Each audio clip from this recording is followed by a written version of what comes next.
Entonces, este es el problema número 2 que vamos a empezar a resolver. Y pues bueno, ¿qué es lo que nos está diciendo este problema? Nos está diciendo CAT, aquí esto es lo que me faltaba, ¿no? En el problema número 1, estos dos puntitos, a ver si está aquí bien colocado. CAT, una transformación, bueno, aquí no me está diciendo exactamente, ¿no? Me lo está diciendo de otra forma. CAT, la función que asigna a cada vector en R3 su proyección ortogonal sobre el plano XY. Inciso A, hallar la fórmula de la transformación T y demostrar que es lineal. Hallar el núcleo y el rango o imagen. Aquí se le llama rango o se le llama imagen. Uno de esos dos nombres tiene. Bueno, tal vez tiene uno que otro más, pero estos son los más conocidos. De la transformación. Tenemos que hallar el núcleo de esta transformación. Tenemos que hallar el rango y la imagen de la transformación también. Y luego verificar el teorema de la dimensión. Entonces, muy brevemente, repetimos lo que ya habíamos mencionado para los anteriores problemas. Una transformación lineal, en primera instancia, es una función entre dos espacios vectoriales, donde el dominio es un espacio vectorial y el codominio o rango es un espacio vectorial. Y aparte de ser función, cumple dos propiedades, que son la aditividad y la homogeneidad. Eso se puede resumir básicamente en que una transformación lineal transforma combinaciones lineales en combinaciones lineales. Eso ya lo habíamos visto en el primer problema, ¿no? Me estoy refiriendo a esta ecuación, ¿no?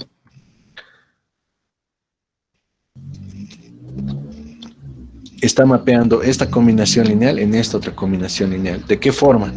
Se distribuye con respecto a la suma y luego el escalar sale, ¿no? Entonces, esa es una transformación lineal. Muy bien. Entonces, vean que es muy geométrica esta transformación lineal que nos está dando, a diferencia del primer problema que hemos resuelto. Nos está diciendo que T es la función que está asignando a cada vectorcito de R3 su proyección ortogonal sobre el plano XY. Bueno, al principio puede parecerse un poco mareante, pero vamos directo aquí a la gráfica. Entonces, esto es la transformación lineal. Yo tengo mi vectorcito B en R3. ¿Por qué en R3? Porque mi transformación está mapeando o está transformando vectorcitos de R3 en vectorcitos de R3. Eso es una transformación lineal, es una regla de correspondencia, es como una maquinita o una calculadora. Tú le das un vectorcito de R3 y la transformación o regla de correspondencia o máquina, si quieres también puedes llamarle así, te va a devolver otro vectorcito en R3.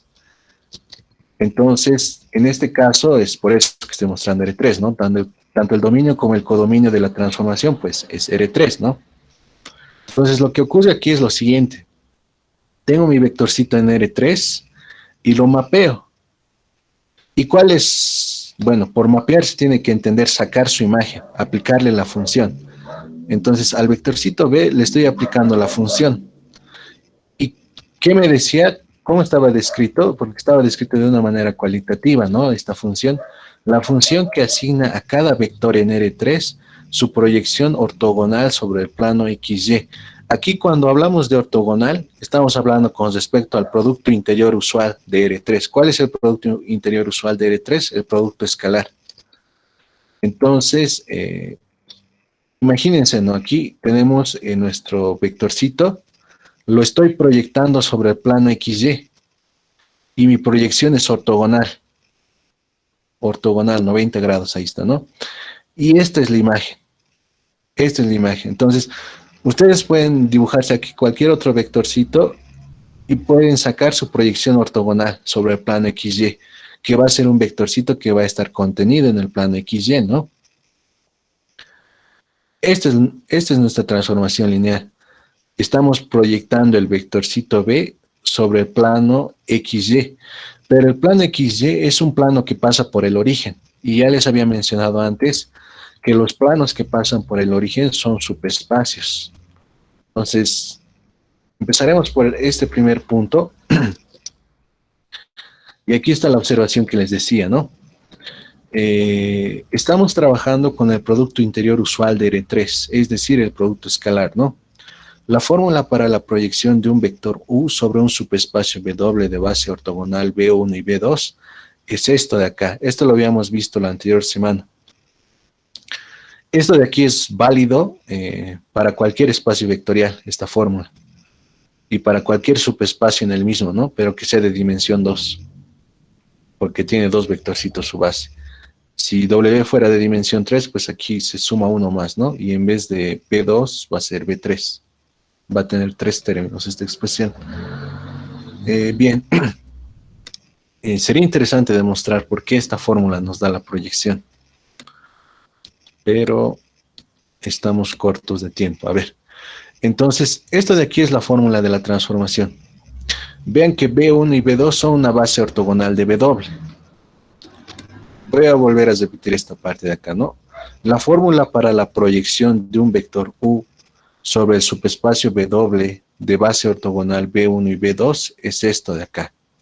Esta es la proyección ortogonal de U sobre W sobre el subespacio W, donde W es un subespacio que tiene una base ortogonal, o sea, este B1 y B2, su producto interior es cero, ¿no?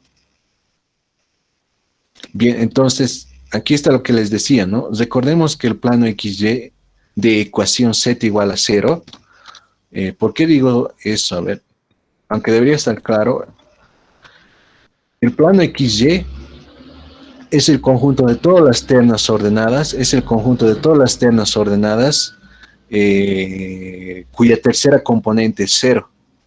O sea, su tercera componente, ¿cuál sería? Z, ¿no?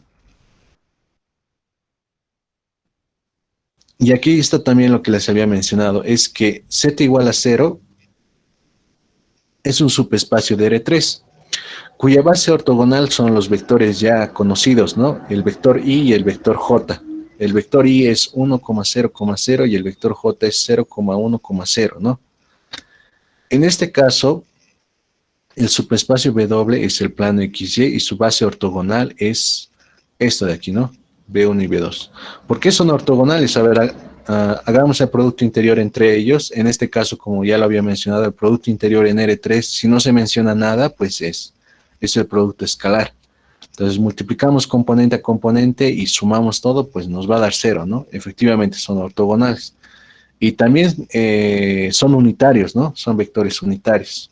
Entonces esto de aquí no solo sería una base ortogonal, sino sería una base ortonormal para el subespacio W. Muy bien, entonces dicho esto, W, ¿quién estamos diciendo que es? Es este. Ese es el plano XY con ecuación Z igual a 0 y su base ortogonal, ¿quién es? Es esto de aquí.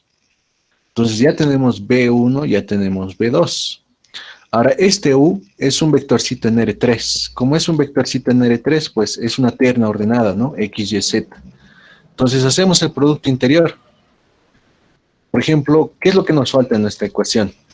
Nos falta la norma al cuadrado de B1, la norma al cuadrado de B2, el producto interior entre 1 y B1 y el producto interior entre 1 y B2, ¿no?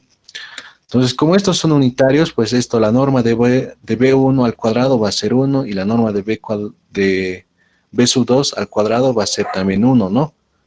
Les vuelvo a repetir que aquí estamos trabajando con el producto escalar como producto interior. Entonces, solo nos falta esto, el producto interior entre U con B1 y el producto interior de U con B2. Entonces, el producto interior de U con B1 está muy sencillo de ver que es X, porque sería, esto de aquí es U. Entonces, tengo que multiplicarlo componente a componente con el B1. Entonces, vean que solo va a quedar el X, ¿no? Va a ser 1 por X, X más 0 por Y y más 0 por Z, ¿no? Y el producto interior de U con B2 va a ser Y, ¿no? ¿Por qué? Porque va a ser 0 por X más 1 por Y más 0 por Z y eso me va a dar Y. Y voy a obtener estos de acá, estos resultados. Todo esto de aquí los reemplazo en la fórmula de la proyección. Estoy proyectando un vectorcito U sobre el subespacio W, donde este subespacio W es el plano XY. Y obtenemos esto, ¿no? reemplazando todo. Lo simplificamos y nos queda esto de acá. Esto de aquí es nuestra fórmula para nuestra transformación lineal. Entonces, a ver, vayamos aquí al gráfico. En este caso yo tengo mi vectorcito x, y.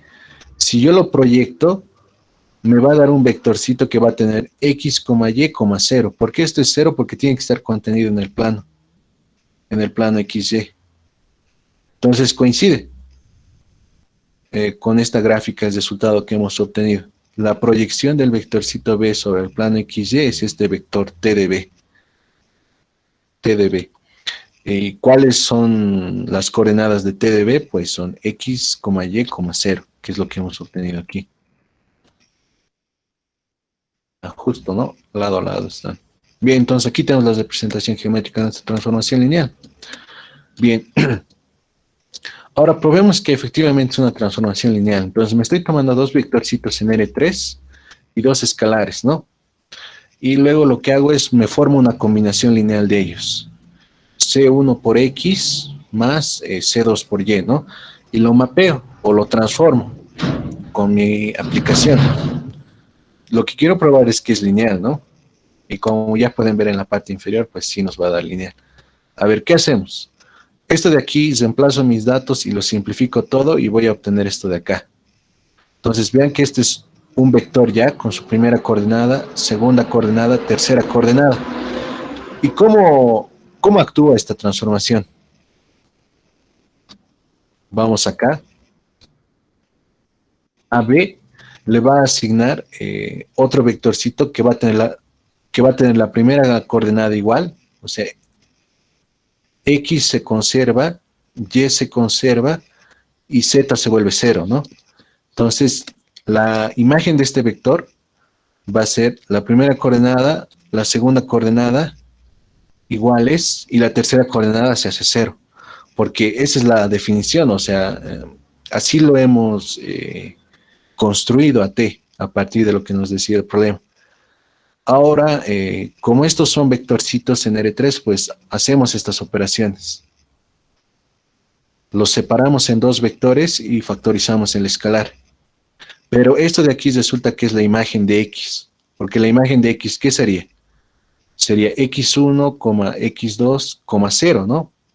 Y la imagen de Y sería Y1, Y2 y 0. Entonces este sería T de X y T de Y. En otras palabras, T está mapeando combinaciones lineales en combinaciones lineales. O, dicho de otra forma, la imagen de una combinación lineal de vectores es igual a la combinación lineal de las imágenes de esos vectores. Por lo tanto, como aquí X, Y, C1 y C2 son arbitrarios, pues se cumple para cualesquiera, ¿no? De ellos. Por lo tanto, T es lineal. Entonces, esta sería la demostración de que T es lineal. Bien, entonces, hasta aquí creo que ya hemos respondido la primera pregunta. Era hallar la fórmula de la transformación y luego demostrar que es una transformación lineal. Entonces, efectivamente, esta es una transformación lineal. Es una aplicación o es una función entre espacios vectoriales de tal forma que mapea combinaciones lineales o transforma combinaciones lineales en combinaciones lineales. Eso equivale a decir que la transformación cumple la aditividad y la homogeneidad. Bien, vamos al segundo punto, y el segundo punto creo que era hallar el núcleo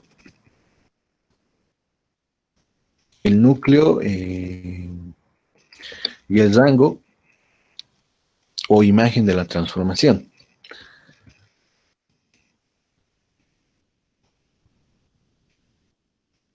Bien, entonces,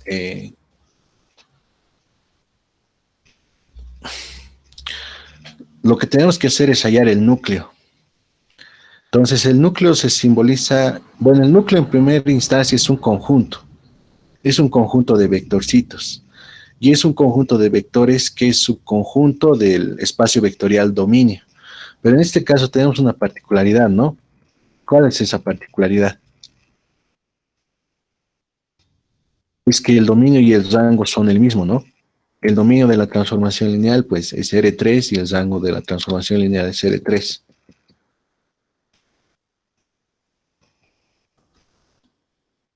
Y aquí hay un error. Esto debería ser U. Este de aquí debería ser U, no debería ser B. O esto debería ser B y esto, sí, o esto debería ser B. O sea, este de aquí y este de aquí deberían ser iguales. Bien, entonces el kernel de una transformación o el núcleo de una transformación es el conjunto de todos los vectorcitos del dominio. En este caso, nuestro dominio es R3, tales que su imagen es el cero, es el vector cero, es el vector cero.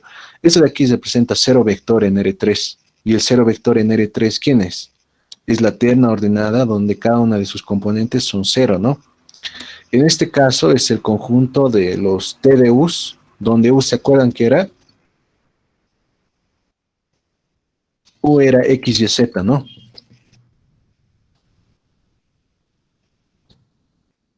Es igual a cero, ¿no?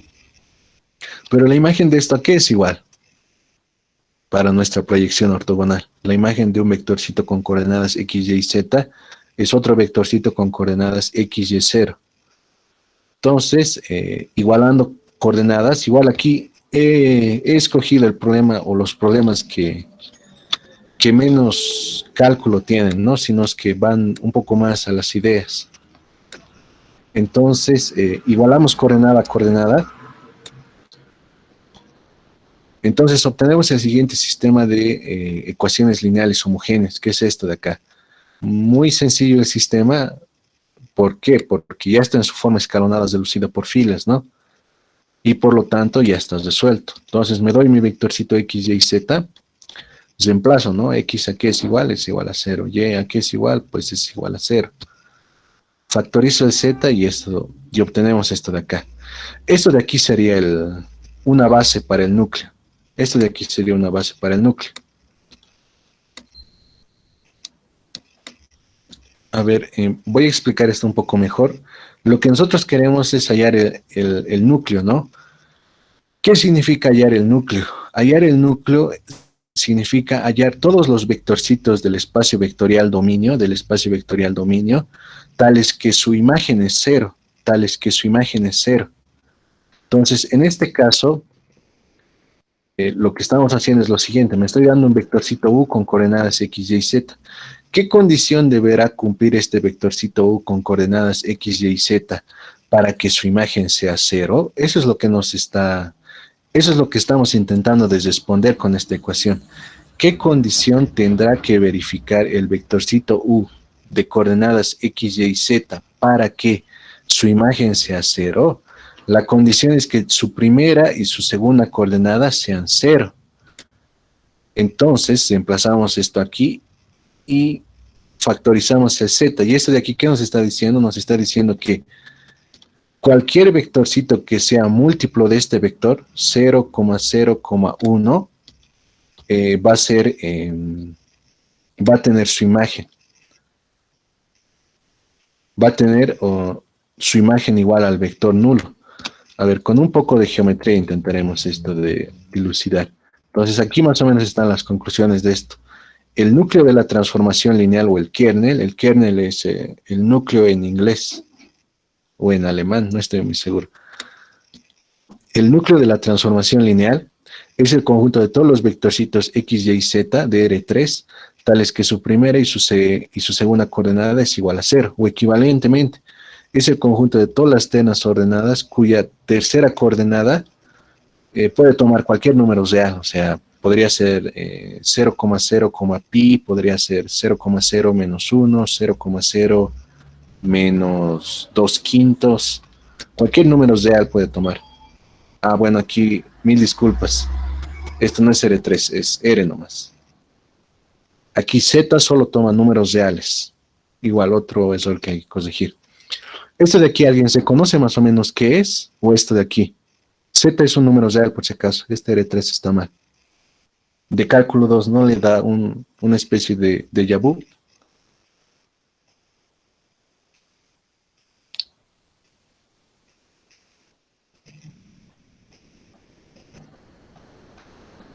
Es la ecuación de una recta, ¿no? Es la ecuación de una recta que pasa por el origen y cuyo vector direccional es 0,0,1. ¿Cuál será esa recta que pasa por el origen, que tiene este vector direccional? Este, este vector direccional es 0,0,1, o sea, es el K, ¿no? A ver, vamos a nuestra imagen que teníamos más antes. Imagínense que este vectorcito que estoy proyectando sobre el plano XY, lo llevara acá, lo superpusiera al eje Z, lo superpusiera al eje Z. Si mi vectorcito está sobre el eje Z, ¿cuál va a ser su proyección sobre el plano XY? A ver, tomen cualquier vectorcito que esté sobre el eje Z y proyectenlo sobre el plano XY ortogonalmente. ¿Qué les va a dar de imagen? Porque esa es la transformación lineal, ¿no? Mi transformación lineal está asignando a un vectorcito en R3 su proyección ortogonal sobre el plano XY. ¿Cuál sería la imagen de un vector que esté sobre el eje Z?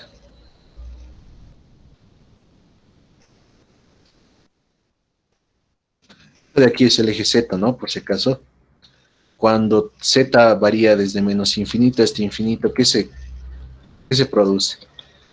Se produce toda la recta, todo el eje Z. Bien, ¿alguien me puede decir qué es lo que obtenemos?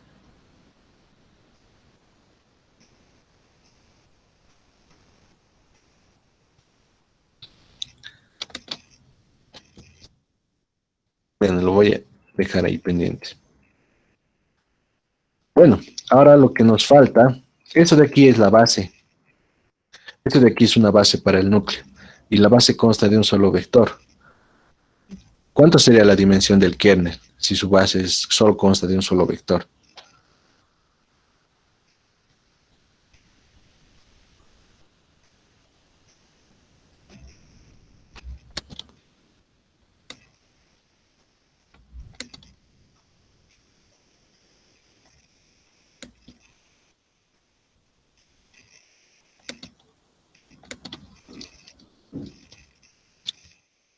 Igual lo dejamos pendiente. Muy bien. Bueno, aquí está, ¿no? Es decir, el núcleo es el eje Z, lo que habíamos mencionado. Para la imagen calculamos las imágenes de una base de R3. Ya, lo que yo quiero calcular ahora es la imagen o el rango de la transformación lineal. Eso es relativamente sencillo en este caso. ¿Qué tengo que hacer? Tengo que calcular las imágenes de una base de R3. En este caso, la base de R3 que estoy tomando, la base de R3 que estoy tomando, la base de R3 que estoy tomando, pues es la base usual, ¿no? I, J y K. Y lo mapeo, ¿no? Entonces, ¿qué es lo que hace mi transformación lineal? El X coincide, ¿no? Y el Y también coincide y el Z lo hace cero. Veamos otra vez nuestra transformación lineal. Esta es nuestra transformación lineal.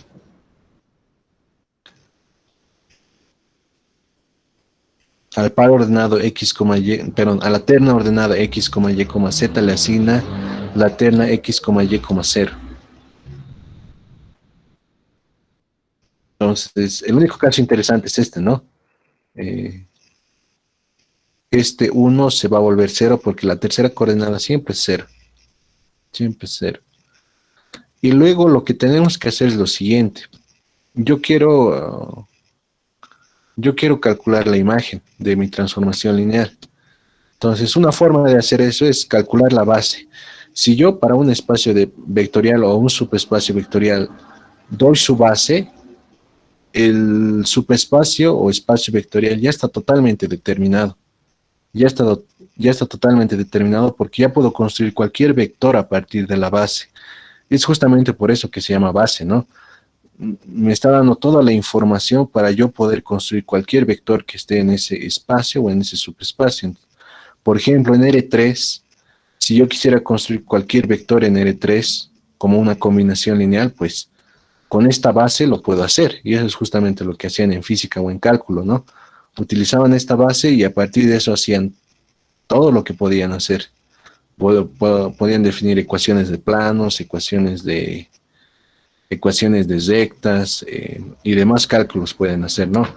Entonces, por eso justamente se llama base. Entonces, mapeamos las imágenes de la base, obtenemos esto y luego construimos una matriz de la siguiente forma. Tomo la primera imagen del primer vector básico, lo coloco acá, tomo la segunda imagen, lo coloco acá, tomo la tercera imagen, lo coloco acá.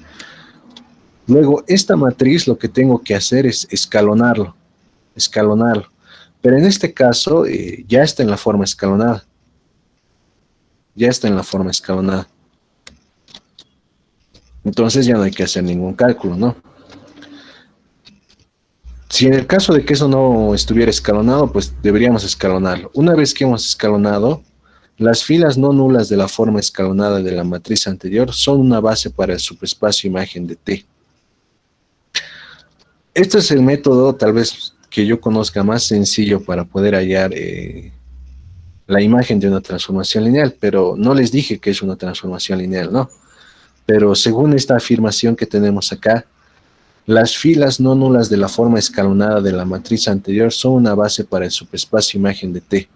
Entonces, esta fila no nula y esta otra fila no nula, pues son una base para la imagen. ¿Y qué les había dicho? Si para un espacio vectorial o para un subespacio vectorial yo doy su base, pues ya está totalmente especificado, ya está totalmente determinado el espacio subespacio. Bien, ahora aquí es lo que no les había mencionado. ¿Qué es la imagen de la transformación lineal? La imagen de una transformación lineal es el conjunto de todos los vectorcitos del codominio o del rango. Como en este caso nuestro codominio y nuestro rango coinciden, ambos en R3, pues no hay una diferencia aquí, ¿no? Tanto para el kernel como para el recorrido yo he puesto, o para la imagen he colocado R3, ¿no? Pero eso es porque ha coincidido, pero puede no coincidir. Entonces, la imagen de T es el conjunto de todos los vectorcitos del codominio, tales que se verifica esta ecuación que está acá para algún U en R3. Esto en cristiano, ¿qué quiere decir? Pues quiere decir que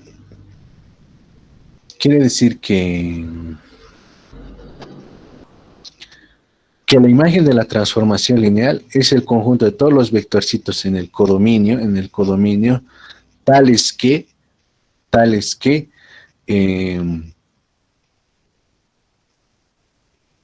que admiten una preimagen o que son imagen de algún vector en R3. Esa sería una forma de decirlo, ¿no? Bien, ahora, aquí hay algo que no les he mencionado, ¿no? Es que el kernel, como está definido acá, y la imagen como está definido acá, pues son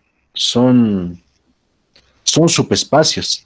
El kernel es un subespacio del espacio vectorial dominio, y la imagen es, pues, subespacio vectorial del espacio vectorial codominio.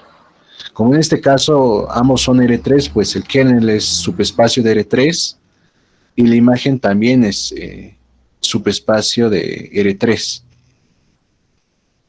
Muy bien, entonces como son subespacios de un espacio vectorial de dimensión finita, en este caso del espacio vectorial R3, pues tienen base, ¿no? Tienen base y además tienen dimensión. Entonces, como les había mencionado que aquí